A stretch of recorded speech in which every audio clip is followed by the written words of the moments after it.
O sol castigava sem piedade as terras secas de Pernambuco quando Lampião e seu bando se aproximaram da fazenda São Bento. Era março de 1928 e o cangaceiro havia recebido informações de que ali poderia conseguir mantimentos e dinheiro sem muito esforço. O fazendeiro, segundo contavam, era rico mas covarde, daqueles que preferiam pagar para evitar problemas. Virgulino Ferreira da Silva, conhecido em todo o Nordeste como Lampião, cavalgava à frente de 15 homens. Seus olhos pequenos e penetrantes varriam a paisagem árida, sempre alerta. O chapéu de couro ornamentado com moedas de ouro balançava conforme o movimento do cavalo, e o rifle Winchester descansava firme em suas mãos calejadas. Corisco, leve volta seca e saracura pela esquerda, ordenou com voz áspera. Quero vocês posicionados atrás da casa grande, antes que eu entre.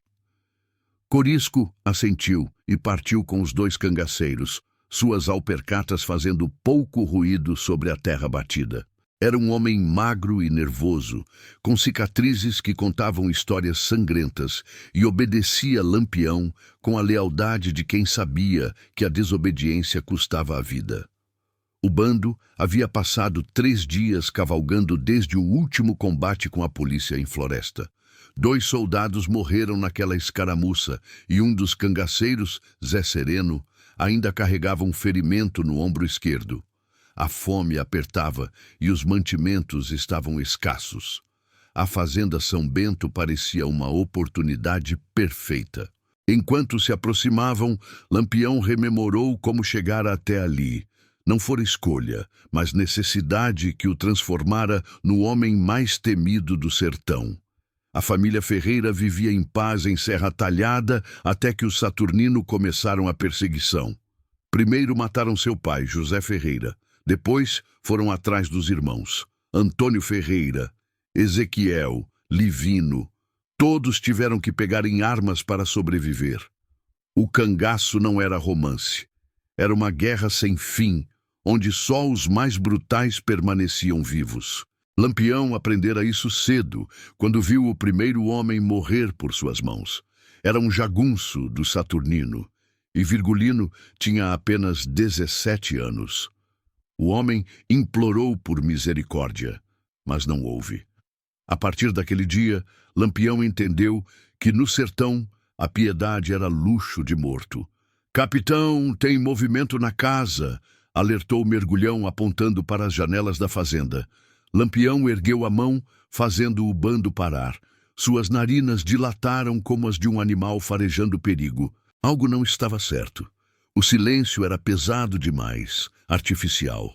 Nas fazendas sempre havia cachorros latindo, galinhas ciscando, crianças brincando. Ali, nada. «Caçula, vá até aquela pedra grande e observe», ordenou a um rapaz de não mais que 20 anos. Magro como vara de pescar, mas ágil como gato. Caçula desmontou e correu agachado até a formação rochosa a uns 50 metros da casa. Ficou vários minutos observando antes de retornar. «Não vi nada estranho, capitão, mas tem um menino atrás da casa, brincando sozinho». Lampião franziu o senho. Uma criança brincando sozinha numa fazenda silenciosa? Seu instinto, afiado por anos de sobrevivência, disparou o alarme. Algo estava errado. «Ponto fino. Rode pela direita e veja se encontra rastros frescos de cavalos», disse a outro cangaceiro, um homem baixo e atarracado com pontaria certeira. Enquanto esperava, Lampião lembrou-se de outras emboscadas. A mais sangrenta acontecera em Mossoró, 3 anos antes. A polícia os esperava na entrada da cidade e apenas sua desconfiança salvara o bando de uma chacina. Desta vez, a sensação era parecida. Ponto Fino retornou 15 minutos depois, o rosto tenso. «Capitão, tem pelo menos 20 cavalos escondidos no açude seco, a uns 300 metros daqui. Rastros frescos de hoje de manhã». Lampião cuspiu no chão e acariciou a coronha do rifle. Volante. Tinha certeza. O tenente Antônio Rodrigues, seu perseguidor mais obstinado, finalmente conseguira armar uma cilada decente. É emboscada, murmurou para os homens mais próximos. Rodrigues deve estar com uns 30 soldados espalhados por aí. Mas havia um problema. Estavam num terreno aberto, cercados por caatinga rala. Recuar significaria expor-se aos atiradores. Avançar era suicídio. Ficar parado também não era opção. Foi então que o menino apareceu. Devia ter uns 10 anos, pele queimada pelo sol, pés descalços e uma camisa remendada que já fora branca. Cabelo desgrenhado, olhos grandes e espertos. Surgiu de trás de uma moita de xique-xique, correndo em direção ao grupo de cangaceiros. "Ei, seu Lampião!" gritou acenando os braços magrinhos. Os cangaceiros empunharam as armas instintivamente. Mas Lampião ergueu a mão pedindo calma. O garoto não representava perigo, apenas curiosidade. "O que foi, menino?" perguntou Lampião quando a criança se aproximou, ofegante. "Meu nome é João, seu Lampião. Moro ali na casa pequena com minha avó", disse, apontando para uma casinha de taipa quase escondida entre as juremas. "Vim avisar que tem um bocado de soldado escondido por aí." O sangue de Lampião gelou. "Onde, menino?" João apontou para várias direções, falando rápido e gesticulando. "Tem uns 5 atrás daquelas pedras grandes ali. Outros 3 estão na cisterna velha. Vi mais alguns na casa de farinha abandonada. E o comandante deles está escondido no açude com mais uns 10. Era pior do que Lampião imaginara. Estavam completamente cercados. "Por que está me contando isso, garoto?" perguntou Lampião, os olhos fixos no rosto sujo da criança. João baixou os olhos nervoso. "Porque meu pai dizia que o senhor não era bandido igual os outros, que o senhor só fazia justiça. E esses soldados mataram minha mãe no ano passado, quando vieram atrás do senhor. Disseram que ela estava escondendo o cangaceiro, mas era mentira." Lampião sentiu uma pontada familiar no peito. Quantas histórias iguais já havia ouvido? Quantas famílias destroçadas pela guerra sem fim entre cangaceiros e volantes? O menino não mentia. Seus olhos carregavam a dor verdadeira de quem perdeu demais cedo. "Escuta bem, João", disse Lampião, a voz mais suave que o normal. "Vou te dar uma chance de sair daqui. Corre para casa, pega tua avó e some. O que vai acontecer aqui não é coisa para a criança ver." "Não, seu Lampião, quero ajudar. Conheço todos os cantos daqui. Sei como sair sem eles verem." Lampião estudou o rosto determinado do garoto. Em seus olhos não havia medo. Apenas uma sede de vingança que ele conhecia bem. Era perigoso, mas talvez fosse exatamente o que precisavam. "Corisco", chamou. O lugar-tenente se aproximou rapidamente. "Mudança de planos, vamos virar o jogo." Lampião olhou novamente para João, que esperava ansioso. "Me mostra todos os lugares onde eles estão, devagar e sem fazer barulho. Depois você sai daqui correndo e não olha para trás. Entendeu?" O menino assentiu vigorosamente. O sol já começava a declinar quando Lampião terminou de organizar seu contra-ataque. As informações de João eram precisas. O garoto conhecia cada pedra, cada árvore, cada esconderijo da região. Com essas informações, Lampião podia transformar a emboscada numa armadilha para os próprios soldados. "Mergulhão, leve Caçula e Gato pela trilha que o menino mostrou", sussurrou. "Ataquem os 5 das pedras grandes. Assim que ouvirem os primeiros tiros, avancem. Saracura, você e Volta Seca cuidem dos 3 da cisterna. Esperem meu sinal. Corisco comigo. Vamos direto no açude atrás do comandante." Os cangaceiros se espalharam silenciosamente pela caatinga. Lampião observou João correndo em direção à casinha distante e sentiu uma estranha sensação. O menino lembrava-lhe de si próprio na infância, antes que a violência transformasse tudo. Mas não havia tempo para sentimentalismos. A guerra estava prestes a começar. O tenente Antônio Rodrigues verificou o relógio mais uma vez. 4 horas da tarde. Lampião deveria ter chegado há muito tempo. Será que o cangaceiro desconfiara? Rodrigues era um homem meticuloso que estudava os padrões de movimento de Lampião há mais de 2 anos. Sabia que o bandido atacava fazendas isoladas sempre no final da tarde, aproveitando o cansaço dos defensores e a proximidade da noite para escapar. A informação sobre a Fazenda São Bento chegara através de um informante confiável, um comerciante que havia conversado com Lampião 3 dias antes em Floresta. O cangaceiro falara sobre atacar uma fazenda rica em Pernambuco.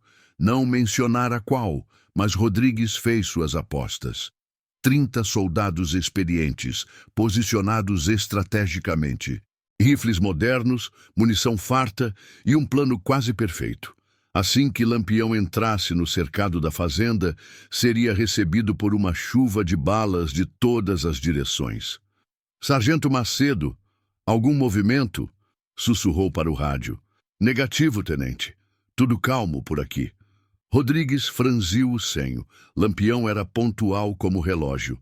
Se não chegara ainda, ou desistira do ataque, ou... O primeiro tiro ecoou vindo das pedras grandes. Merda! Rosnou Rodrigues. Posições. Ele descobriu a emboscada. Mas era tarde demais. O elemento surpresa agora estava com Lampião. Mergulhão e seus homens atacaram os 5 soldados escondidos nas rochas com a ferocidade típica dos cangaceiros. Caçula, apesar da pouca idade, manejava o rifle com precisão mortal. Em menos de 3 minutos, 2 soldados estavam mortos e os outros 3 feridos. Simultaneamente, Saracura e Volta Seca investiram contra a cisterna. Os soldados ali postados foram pegos de surpresa e não tiveram chance de reagir adequadamente. Volta Seca, um caboclo silencioso e letal, derrubou 2 homens com tiros certeiros na cabeça. O som da batalha ecoava pela caatinga quando Lampião e Corisco apareceram na beira do açude seco. Rodrigues e seus 10 homens estavam bem posicionados, mas tinham que lidar com um inimigo que conhecia sua localização exata. «Rodrigues!» gritou Lampião, protegido atrás de uma árvore copada. Sabia que você não resistiria a uma emboscadinha. Lampião, maldito! Como descobriu? Berrou o tenente furioso. Tenho amigos em todo lugar, tenente, até nas pedras do sertão. Lampião fez um sinal para Corisco, que se moveu silenciosamente pela lateral do açude.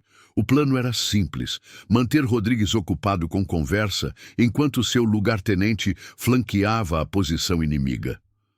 Desta vez, você não escapa, Virgulino, gritou Rodrigues. Trouxe homens suficientes para acabar com sua raça. O senhor trouxe homens para morrer, respondeu Lampião friamente. Os tiros recomeçaram, mais intensos agora. Rodrigues era um atirador habilidoso e seus homens também, mas estavam lutando contra cangaceiros no próprio território deles, e isso fazia toda a diferença. Corisco conseguiu se posicionar atrás de 3 soldados e os eliminou rapidamente. Lampião aproveitou a confusão para avançar, seu rifle cuspindo morte precisa. Em questão de minutos, metade dos homens de Rodrigues estava fora de combate. «Rendam-se!» gritou Lampião. «Não precisam morrer hoje!» Mas Rodrigues era orgulhoso demais para se render. Continuou atirando até que uma bala de Corisco o atingiu no ombro, derrubando-o. A batalha estava terminada. Dos 30 soldados, 15 estavam mortos, 8 feridos, e apenas 7 conseguiram fugir na confusão. O bando de Lampião teve apenas 2 feridos leves. Quando o silêncio voltou a reinar sobre a caatinga, Lampião se dirigiu até onde João havia desaparecido. O menino estava escondido atrás da casinha, os olhos arregalados e o rosto pálido. «Pode sair, João. Acabou». O garoto se aproximou devagar, ainda assustado com a violência que presenciara. «O senhor ganhou, seu Lampião?» «Ganhamos, menino, graças a você». Lampião tirou uma moeda de ouro do bolso e ofereceu ao garoto. «Isto é para você e sua avó. E lembra do que te disse. Nunca conte para ninguém o que aconteceu aqui hoje. João pegou a moeda com os olhos brilhando. Pode deixar, seu Lampião. Não vou contar nada. Mas havia algo mais no olhar do menino, algo que Lampião reconhecia. Admiração misturada com sede de aventura. Era perigoso. Escuta bem, João, disse Lampião, ajoelhando-se para ficar na altura da criança. O que você viu aqui hoje não é brincadeira. É guerra de verdade, onde gente morre de verdade. Você é corajoso, mas coragem sem juízo mata cedo. Entendeu? O menino assentiu, mas Lampião sabia que as palavras não bastavam. Já havia visto outros garotos como João, atraídos pela fama do cangaço. Poucos sobreviviam ao primeiro combate real. Quando o bando de Lampião se preparava para partir, levando armas e munições dos soldados mortos, João correu até eles mais uma vez. Seu Lampião, posso ir com vocês? Os cangaceiros riram, mas Lampião não achou graça. Não, menino, sua guerra não é esta. Cuide de sua avó e viva direito. Mas eu ajudei, salvei vocês da emboscada. E por isso sempre vou te dever uma, mas cangaço não é vida para criança. João baixou a cabeça, desapontado. Lampião montou em seu cavalo e fez sinal para o bando seguir em frente. Enquanto se afastavam da fazenda São Bento, Lampião não conseguia tirar o garoto da cabeça. João tinha coragem e inteligência, duas qualidades raras. Mas também tinha algo que Lampião havia perdido há muito tempo: inocência. Corisco, aquele menino me lembra alguém, comentou enquanto cavalgavam. Lembra quem, capitão?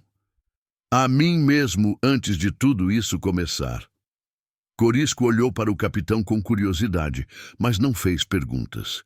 Conhecia Lampião há anos e sabia quando era melhor ficar quieto. A noite estava caindo quando chegaram a uma fazenda abandonada onde costumavam acampar. Ali poderiam descansar, tratar dos feridos e planejar os próximos movimentos. Mas Lampião não conseguia descansar. A imagem de João continuava voltando à sua mente, misturada com memórias de sua própria infância perdida. 3 semanas se passaram, desde a emboscada na fazenda São Bento. Lampião e seu bando estavam acampados numa gruta nas serras de Pernambuco, longe das patrulhas que os procuravam.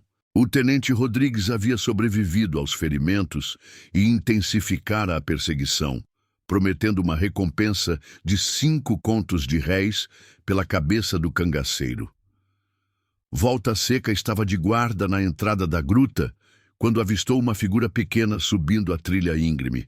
Era noite e a lua cheia iluminava as pedras soltas que rolavam sob os pés do visitante inesperado. «Capitão!» chamou baixinho. «Tem alguém vindo aí?» Lampião se levantou do fogo onde assava um pedaço de bode e pegou o rifle.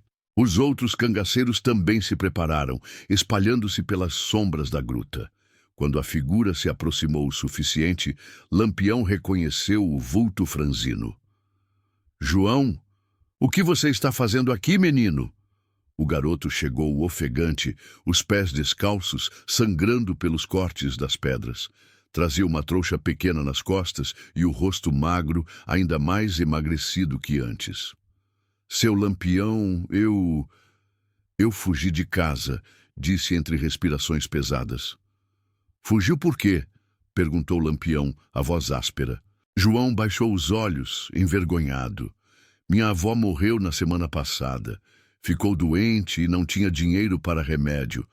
Depois que ela foi embora, não sobrou ninguém para mim». Lampião sentiu um aperto no peito. Conhecia bem aquela dor. A solidão de quem perde os últimos laços com a vida normal. «E você pensou que podia vir para o cangaço?» «Pensei que o senhor podia me ensinar. Como o senhor disse, eu sou corajoso». Corisco se aproximou e cochichou no ouvido de Lampião. «Capitão, menino órfão é problema. Ou vira cangaceiro ou vira delator». Lampião sabia que Corisco tinha razão. Não havia meio termo no sertão. Ou João seguiria o caminho da violência, ou seria usado pelos inimigos de Lampião como isca ou informante. Senta aqui, João, disse Lampião, apontando para uma pedra lisa perto do fogo. Vamos conversar direito. O menino se aproximou, os olhos brilhando de expectativa. Lampião estudou aquele rosto jovem, vendo nele reflexos de sua própria história. Você sabe o que é ser cangaceiro de verdade, menino. Sei que é lutar contra quem faz mal ao povo pobre. Lampião soltou uma risada amarga. Quem te disse essa besteira? Cangaceiro não é herói de história, João. Cangaceiro mata, rouba, queima e destrói. A gente faz isso porque é a única forma de sobreviver, mas não finja que é justiça.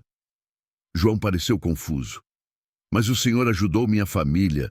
Eu uso quem me serve, menino. Você me avisou da emboscada porque queria vingança e eu aproveitei. Não foi bondade. As palavras duras de Lampião não diminuíram o brilho nos olhos de João. O garoto tinha aquela determinação teimosa que Lampião conhecia bem. A mesma que ele próprio tivera aos 17 anos, quando matou o primeiro homem. Mesmo assim, quero ficar.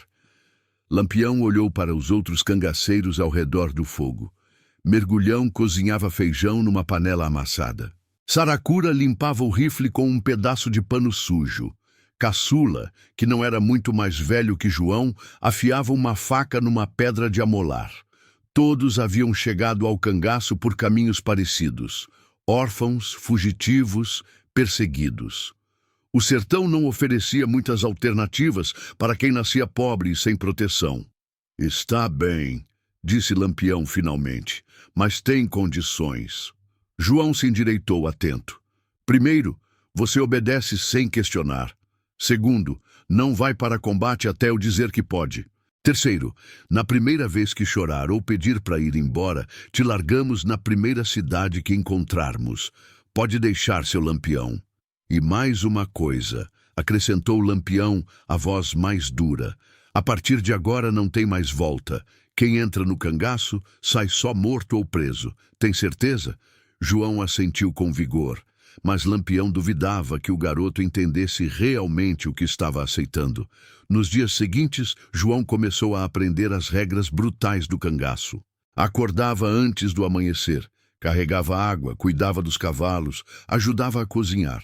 Os cangaceiros o tratavam com uma mistura de proteção e rispidez, sabendo que sua sobrevivência dependia de endurecer rápido. Volta Seca ensinou João a atirar com uma espingarda velha. O garoto tinha mão boa, acertando latas a 20 metros de distância. Mergulhão mostrou como rastrear animais e pessoas pelos sinais deixados no chão. Saracura ensinou truques de sobrevivência na Caatinga, onde encontrar água, quais plantas eram comestíveis, como fazer fogo sem isqueiro. Mas foi Corisco quem deu as lições mais importantes. Escuta bem, moleque, disse uma tarde enquanto limpavam os rifles. No cangaço tem 3 tipos de gente: os que matam primeiro, os que morrem primeiro e os que correm primeiro. Adivinha qual deles sobrevive mais tempo? Os que matam primeiro, arriscou João. Errado. Os que correm primeiro. Coragem é bom, mas covardia inteligente é melhor. Lembra disso. João absorvia tudo como esponja seca absorve água. Em 2 semanas, já sabia montar e desmontar um rifle no escuro, identificar rastros de até 3 dias e se mover silenciosamente pela Caatinga. Mas ainda não havia presenciado violência real. Isso mudou numa manhã de abril, quando o bando atacou a fazenda do coronel Antônio Pereira. Pereira era um político local que havia oferecido ajuda às volantes em troca de proteção para suas terras. Lampião decidira dar um exemplo, mostrando que trair o cangaço tinha consequências.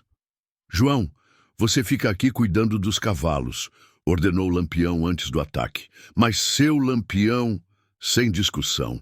O garoto obedeceu, mas de longe podia ouvir os gritos, os tiros, o barulho da destruição. Quando os cangaceiros voltaram, 2 horas depois, traziam sacos de farinha, dinheiro e algumas armas. Também traziam um prisioneiro, o próprio coronel Pereira. Pereira era um homem gordo de uns 50 anos, com bigode grisalho e roupas caras agora rasgadas e sujas. Os cangaceiros o empurraram para perto do fogo, onde Lampião o esperava.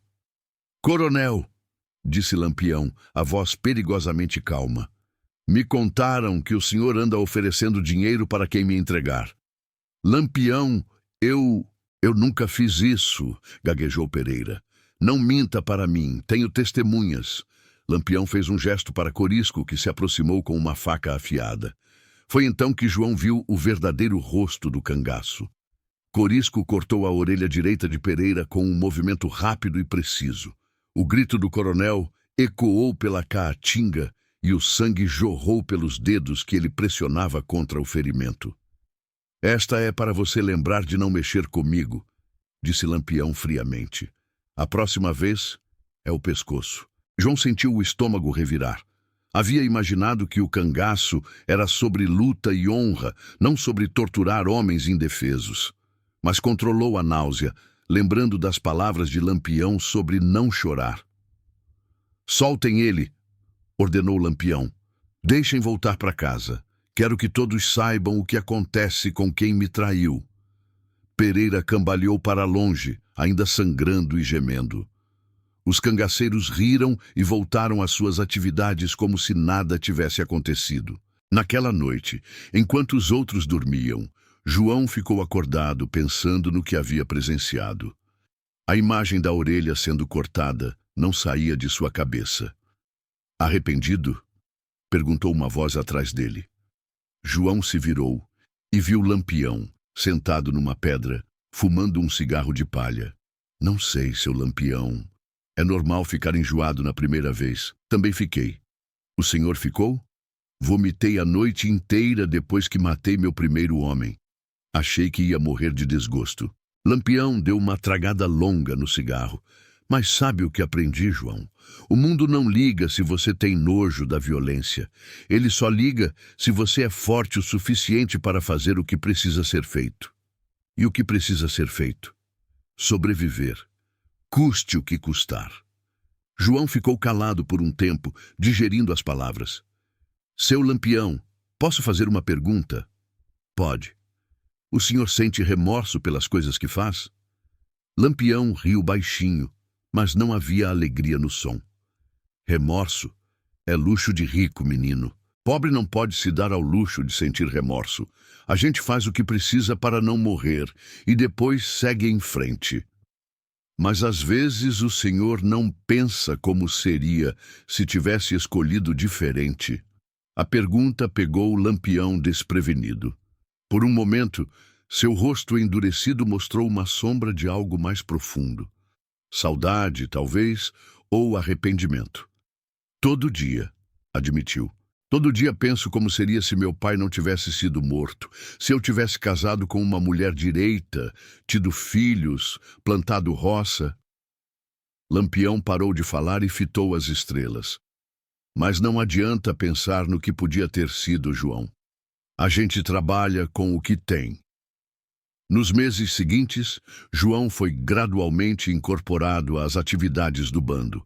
Participou de pequenos roubos, ajudou em emboscadas menores, aprendeu a interrogar prisioneiros. Cada experiência o endurecia um pouco mais, até que a violência se tornou rotina.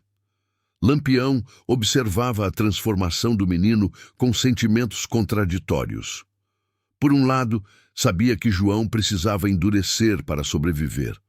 Por outro, via a inocência sendo destruída dia após dia, como acontecera com ele próprio anos antes. Em setembro de 1928, o bando recebeu informações sobre um comboio de armas que passaria pela Estrada Real, entre Salgueiro e Parnamirim.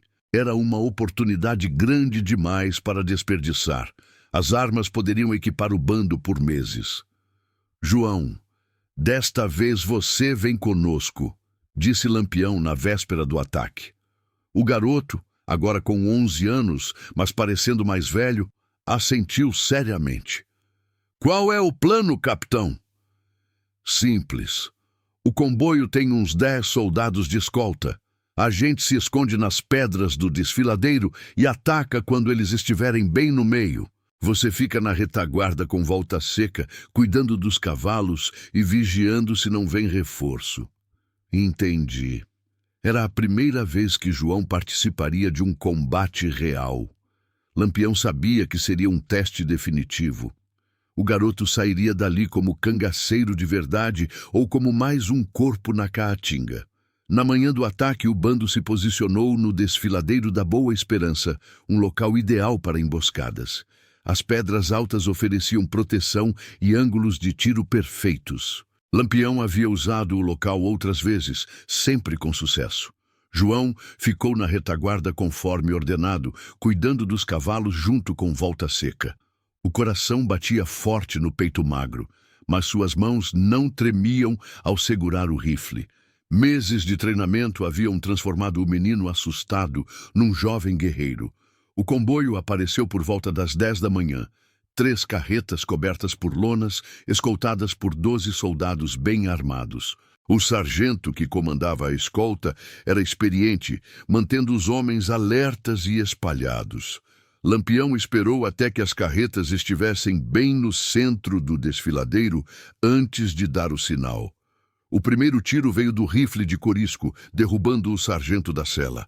Em segundos, a estrada virou campo de batalha. Os soldados reagiram rapidamente, buscando abrigo atrás das carretas e revidando o fogo. Mas estavam em posição desfavorável, cercados pelas pedras altas de onde os cangaceiros atiravam. João observava tudo com olhos arregalados. Era diferente de presenciar tortura. Aqui havia luta igual. Homens corajosos enfrentando outros homens corajosos. O medo estava presente, mas havia também uma estranha excitação. "Menino, atenção!" gritou Volta Seca de repente. João se virou e viu uma nuvem de poeira se aproximando pela estrada. Reforços militares chegando.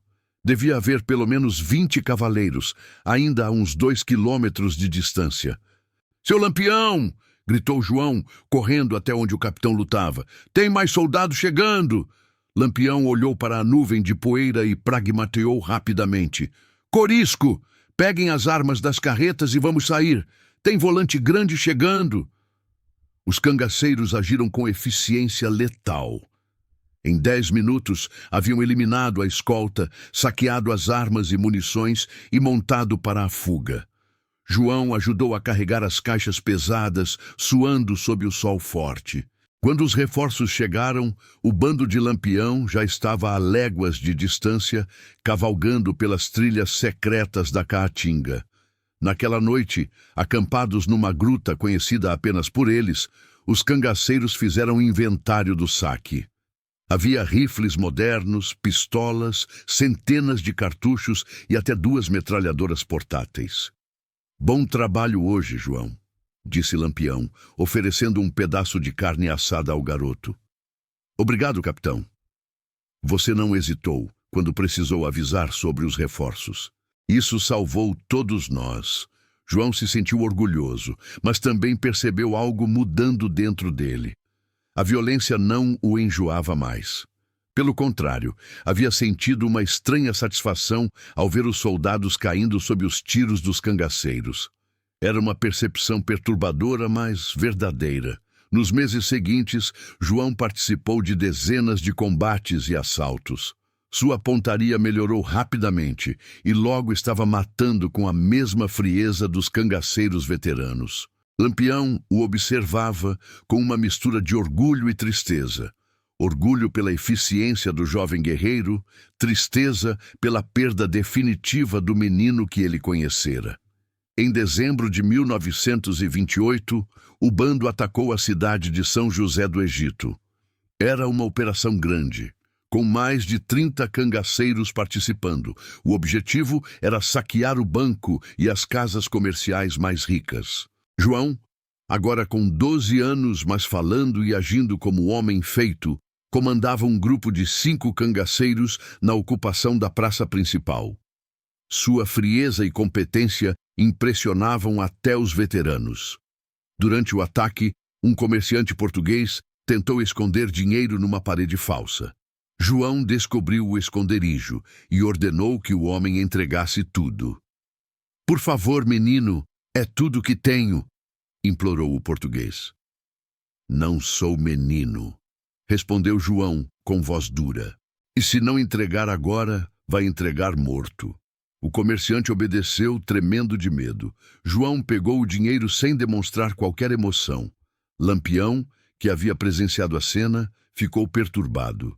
João se tornara exatamente aquilo que ele próprio era: um homem sem piedade, moldado pela violência constante. Quando deixaram São José do Egito, levando sacos de dinheiro e mercadorias, Lampião chamou João para uma conversa particular. "Você mudou, menino." "Mudei como, capitão?" "Não é mais menino. Virou cangaceiro de verdade."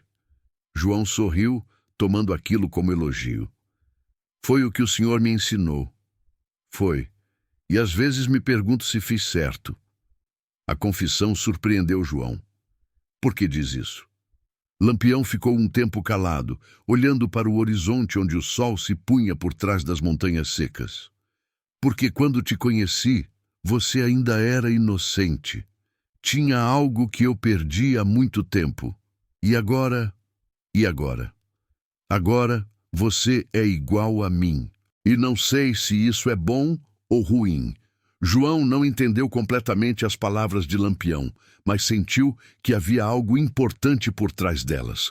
Algo sobre escolhas e consequências, sobre caminhos que, uma vez tomados, não permitem volta.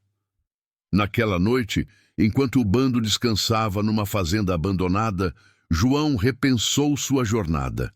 Do menino órfão e assustado que fugira de casa, ele se transformara num guerreiro temido.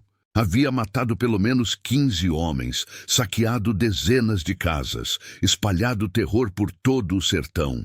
E o mais perturbador, não sentia remorso por nada disso. Era isso que Lampião havia tentado lhe dizer? Que o cangaço não apenas mudava as circunstâncias da vida, mas transformava a própria alma? João olhou para Lampião, que dormia encostado numa árvore seca, o rifle atravessado no colo. Mesmo dormindo, o capitão parecia alerta, pronto para acordar ao menor ruído. Era assim a vida no cangaço, sem descanso real, sem paz verdadeira. Será que valia a pena? Pela primeira vez desde que deixara a casa da avó, João se fez essa pergunta. E pela primeira vez não teve uma resposta imediata. O vento frio da madrugada balançava as folhas secas da caatinga, produzindo um som melancólico que parecia ecoar as dúvidas que nasciam no coração do jovem cangaceiro. No dia seguinte, eles seguiram viagem como sempre, deixando para trás mais uma cidade saqueada e mais um rastro de medo. Mas algo havia mudado na relação entre Lampião e João, uma compreensão mútua sobre o preço das escolhas que fizeram. O menino corajoso que salvara Lampião de uma emboscada havia se tornado homem. Mas que tipo de homem? Isso ainda estava por se descobrir nas estradas poeirentas e perigosas do sertão nordestino. E assim continuavam, mestre e discípulo, unidos pela violência e separados pela idade, cavalgando rumo a um destino que apenas Deus conhecia.